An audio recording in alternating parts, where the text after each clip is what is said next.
अस्सलाम वालेकुम। ये जी जरी गोरी फार्म हाउस की वीडियो है।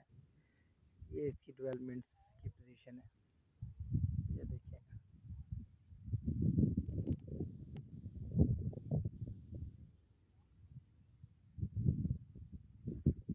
इसके साथ ये सारा कुछ बन रहा है जी। अलवासे प्रॉपर्टी से वकास समी बैरियर टाउन और इसके हवाले से भी काम करते हैं। ये इसकी डेवलपमेंट है और ये इसका काम हो रहा है। मज़ीद इंशाल्लाह बहुत जल्दी इसको हम आगे बढ़ाएंगे। रोड और बिजली के ऊपर काम करेंगे। गोरी फार्म हाउस 5 कनाल और 10 कनाल के लिए वकास समी नाम है जी।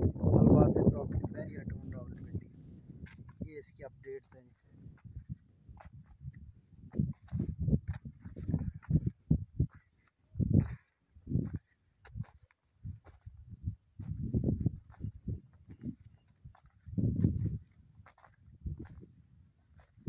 गोट फार्म के लिए, कैटल फार्म्स के लिए, एग्रीकल्चर्स के लिए, एग्रीकल्चर फार्म्स और फ्रूट के फार्म्स, इनके लिए बेहतरीन और मुनासिब है जी।